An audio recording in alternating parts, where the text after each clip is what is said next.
Saya Arifia Putri Juliana SPC. Kali ini saya akan memaparkan tugas kelompok agenda 2, yaitu role play tokoh berakhlak. Yang saya bahas pada tugas kali ini yaitu Bapak Ganjar Pranowo. Biodata singkat Bapak Ganjar Pranowo. Bapak Ganjar Pranowo lahir pada tanggal 28 Oktober 1968, adalah Gubernur Jawa Tengah periode 2013 sampai 2023. Beliau dikenal dekat dengan masyarakat, sering belusukan, dan mendorong digitalisasi layanan publik.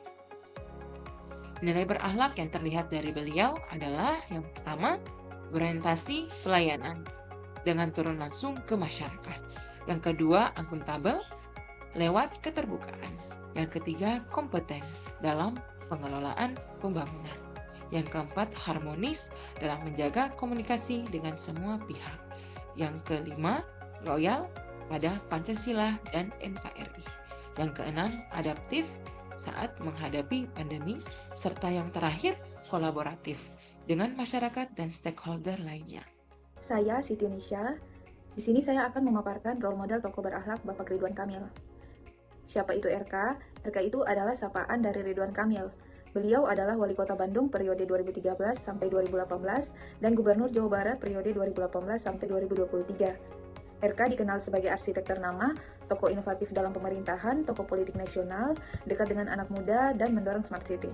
Aktualisasi nilai berakhlak sebagai tokoh publik yang tercermin dari beliau adalah yang pertama, berorientasi pelayanan yaitu lewat layanan digital yang cepat, kedua akuntabel yaitu dengan program pembangunan terbuka, ketiga kompeten dalam ekonomi kreatif, keempat harmonis yaitu menjaga toleransi, kelima loyal kepada NKRI, dan keenam adaptif melalui teknologi, dan terakhir kolaboratif dengan swasta dan komunitas.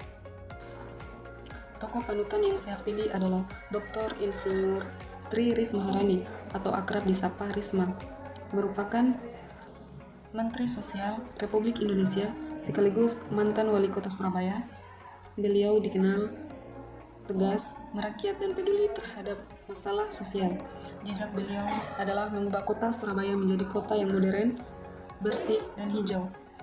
Nilai berakhlak beliau diantaranya berorientasi pelayanan yang sigap untuk warga miskin dan korban bencana, akuntabel dalam program bantuan sosial, kompeten dalam membangun kota harmonis dengan semua masyarakat, loyal dalam mengabdi, adaptif terhadap isu sosial, kolaboratif dalam melibatkan warga dalam program lingkungannya. Anies Rashid Baswedan adalah seorang akademisi, aktivis, dan pemimpin yang pernah menjabat sebagai Menteri Pendidikan dan Kebudayaan serta Gubernur DKI Jakarta. Lahir di Kuningan, Jawa Barat, Anies dikenal sebagai tokoh yang dengan kepedulian tinggi pada pendidikan, demokrasi, dan pembangunan yang berkeadilan. Anies Baswedan juga menjunjung tinggi nilai kolaborasi. Baginya, membangun bangsa bukanlah pekerjaan satu orang, melainkan hasil kerja bersama seluruh elemen masyarakat. Saat menjabat sebagai Gubernur DKI Jakarta, Anies menghadirkan berbagai program kolaboratif.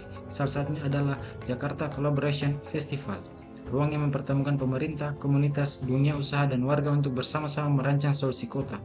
Melalui pendekatan kolaborasi, lahirlah inovasi seperti Jakarta Smart City, Jakarta International Stadium, hingga program sosial berbasis partisipasi warga.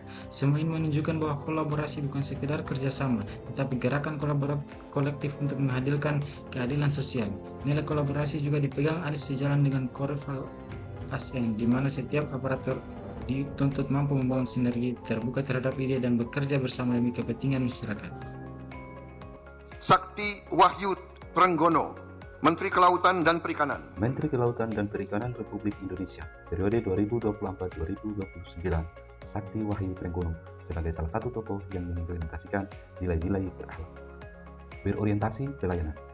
Program prioritasnya seperti pengelolaan perikanan berkelanjutan berbasis kuota menunjukkan fokus pada keberlanjutan untuk kepentingan nelayan, masyarakat, dan generasi mendatang. Menunjukkan pelayanan yang berpihak pada rakyat kecil, bukan hanya industri besar. Akuntabel, menolak praktik perikanan yang merugikan negara serta berkomitmen menjaga pendapatan negara dari sektor kelautan. Kompeten, latar belakang sebagai profesional di bidang teknologi dan pertahanan, memberi keunggulan dalam mengelola inovasi dan digitalisasi sektor kelautan. Mendorong riset dan teknologi untuk meningkatkan nilai tambah produk perikanan. Harmonis, mengedepankan kerjasama dengan masyarakat pesisir, nelayan, hingga pelaku usaha untuk menjaga keberlanjutan laut. Membangun komunikasi dengan berbagai pemangku kepentingan secara terbuka. Loyal. Taat pada visi besar Presiden untuk menjadikan laut sebagai masa depan bangsa. Konsisten dalam menjaga kedaulatan laut dan sumber daya perikanan dari praktik ilegal. Adaptif, responsif terhadap isu perubahan iklim dengan kebijakan blue economy, mengintegrasikan teknologi digital seperti logbook kapal untuk efisiensi pengawasan dan data perikanan. Kolaboratif, aktif menjalin kerjasama dengan kementerian lain, lembaga penelitian, dan mitra internasional untuk menjaga kelestarian ekosistem laut, dengan mengedepankan sinergi antara pemerintah swasta dan masyarakat dalam pengelolaan perikanan.